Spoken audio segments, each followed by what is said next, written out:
Student उम्मीद करता हूँ कि आप सब खैरियत से होंगे। स्टूडेंट आज की इस वीडियो में मैं आपको ये दिखाने की कोशिश करूँगा कि आपने किस तरह शॉर्ट क्वेश्चंस जो है लॉन्ग क्वेश्चन जो है ई शीट में लिखने हैं और ई शीट को आपने किस तरह इस्तेमाल करना है और किस तरह आपने अपना पेपर इस पे करना है। तो सबसे पहले शॉर्ट क्वेश्चन देखेंगे, ठीक है। पहले तो आपको OMR शीट मिलेंगी, उसको यानी वो ऑब्जेक्टिव्स, ठीक है, वो आपने करने हैं। आपके साथ MOR शीट होगा, उस पे आपने बबल्स फिल करने होंगे। जब बबल्स आप फिल कर देंगे तो देन वो आपसे एग्ज़ामिनर ले लेंगे और फिर आपको सब्जेक्टिव पेपर देगा। तो सब्जेक्टिव पेपर के साथ आपको ई शीट, जिसे हम आंसर शीट कहते हैं, ठीक है, वो आपको मिलेगा। तो वो उसमें हर क्वेश्चन के अलग अलग जगह हैं, ठीक है। फॉर एग्जाम्पल आपने क्वेश्चन नंबर 2 का पार्ट 2 सॉल्व करना है, तो आपने यहाँ पे लिखना है जिस तरह आपको नज़र आ रहा है। मैं इसको थोड़ा सा ऊपर कर लेता हूँ स्टूडेंट, ठीक है। सपोज़ आपको पार्ट 1 नहीं आता है तो आपने ये जगह खाली छोड़ दिया ऊपर, ठीक है, ऊपर आपने खाली छोड़ दिया। आपको क्वेश्चन नंबर 2 का यानी जो क्वेश्चन नंबर 2 है उसका पार्ट 2 आपको आता है तो आपने वो सॉल्व कर दिया, ठीक है, यहाँ पर, ठीक है। इसी तरह डियर स्टूडेंट आपको फिर मैं इसको आगे कर लेता हूँ डियर स्टूडेंट, ठीक है। यहाँ आपको दिखाऊंगा डियर स्टूडेंट, ठीक है। यहाँ पर डियर स्टूडेंट क्वेश्चन नंबर 2 का पार्ट 3 आपको आता है तो आपने लिख दिया, ठीक है। इसी तरह फिर आपने आना है क्वेश्चन नंबर 4 का पार्ट 4, ठीक है, फिर आपने सॉल्व करना है। यानी हर क्वेश्चन के सामने उसका नंबर होगा, उसी क्वेश्चन का आंसर आपने उधर लिखना है, ठीक है। इस तरह नहीं कि आपने क्वेश्चन नंबर 5 का जो आंसर है, ठीक है, वो 6 में लिख दिया, 6 का 7 में लिख दिया। फॉर एग्जाम्पल आपको क्वेश्चन नंबर 2 का क्वेश्चन नंबर 3 आपको उसके आंसर आता है तो आपने उसी क्वेश्चन नंबर 2 का 3 में ही लिखना है। इस तरह नहीं है कि आप रदल बदल करके इधर उधर लिख देंगे। तो डियर स्टूडेंट बहुत आसान है, ये शीट कोई ऐसा रॉकेट साइंस नहीं है, ठीक है। सिर्फ ये है कि आपको जो क्वेश्चन दिया गया, जो आंसर शीट आपको दिया गया है, ठीक है, उसमें सिर्फ हर क्वेश्चन के लिए एक मखसूस और एक कुछ लाइन शॉर्ट क्वेश्चन के लिए और लॉन्ग के लिए अलग जगह होंगे, तो आपने उसी में अपने आंसर लिखने हैं शॉर्ट क्वेश्चन के, ठीक है डियर स्टूडेंट। तो ये आप देख सकते हैं।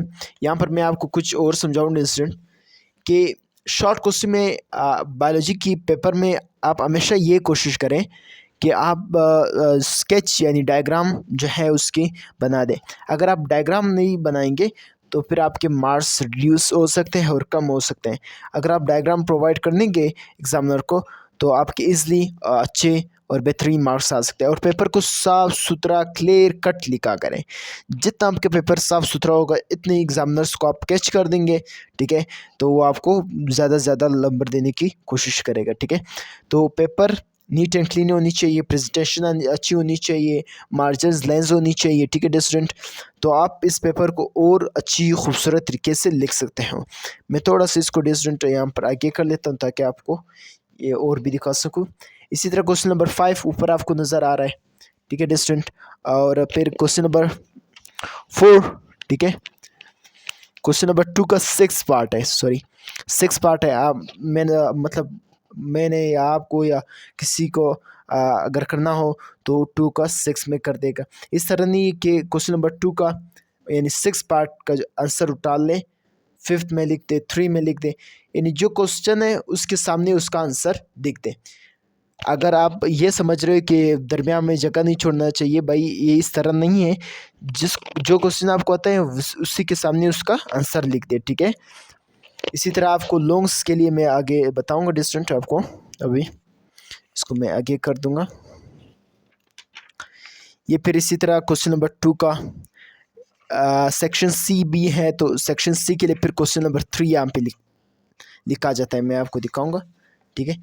देखिए सेक्शन सी के लिए फिर क्वेश्चन नंबर 3 का 2, 4, 5 सही, और 5, 6, 7, 8, ठीक है। देखो ये सेक्शन सी को क्वेश्चन नंबर 3 कहते हैं और सेक्शन बी को क्वेश्चन नंबर 2 कहते हैं। तो उसके फिर क्वेश्चन अलग क्वेश्चंस होते हैं 1, 2, 3, 4, 5, जिससे हम उसके पार्ट्स कह सकते हैं, ठीक है। लॉन्ग्स क्वेश्चन है, ठीक है डिस्टेंट। लॉन्ग का क्वेश्चन नंबर 4 का पेज 1, इसमें कोई मखसूस जगह नहीं होता है, इसमें बस आपने बिल्कुल पेपर होते हैं, ठीक है। इसी तरह क्वेश्चन नंबर 4 का 3 पेजेस दिया जाता है एक लॉन्ग के लिए, ठीक है। मैं आगे कर लेता हूँ डिस्टेंट। ये क्वेश्चन नंबर 5 यहाँ से शुरू हुआ, ठीक है डिस्टेंट, यहाँ से। क्वेश्चन नंबर 5 का पेज 1, यानी जब आप क्वेश्चन नंबर यानी 5वीं लॉन्ग कर लेंगे, ठीक है, तो फिर आपने यहाँ से शुरू करना है। ऐसा नहीं है फॉर एग्जांपल यहाँ पे क्वेश्चन नंबर 4 इस पेज पे ख़त्म हुआ और आपने यहाँ से शुरू किया, इस तरह नहीं। आपने क्वेश्चन नंबर 5 का यहाँ से शुरू करना है, क्योंकि क्वेश्चन नंबर 5 का आप देख रहे हो डिस्टेंट। मैं इसको थोड़ा सा, क्वेश्चन नंबर 5 का पार्ट 1 ये है, ठीक है। इसी तरह डिस्टेंट मैं थोड़ा सा आगे कर लेता हूँ। क्वेश्चन नंबर 6 का ये आप देख सकते हैं डिस्टेंट, पार्ट 1 यानी पेज 1 यहाँ से शुरू हो रहा है। इस तरह नहीं है कि क्वेश्चन आप यहाँ से ख़त्म कर देंगे, ठीक है, और उधरी से ही आप क्वेश्चन नंबर 6 शुरू कर देंगे। इस तरह आपने बिल्कुल नहीं करना है। आपने बिल्कुल इस तरह करना है कि क्वेश्चन 6 से आपने फिर क्वेश्चन 6 का आंसर शुरू करना है। तो दोस्तों ये था आज की एक छोटी सी आपकी रहनुमाई। इंशाल्लाह अगले हमारे नेक्स्ट लेक्चर्स अभी बहुत जल्द आएंगे, उसको हमने कवर कर दिए हैं, ठीक है।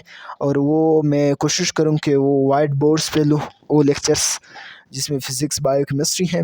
तो तब तक के लिए अपने उस्ताद वकील अहमद को इजाज़त दीजिए। अल्लाह हाफ़िज़।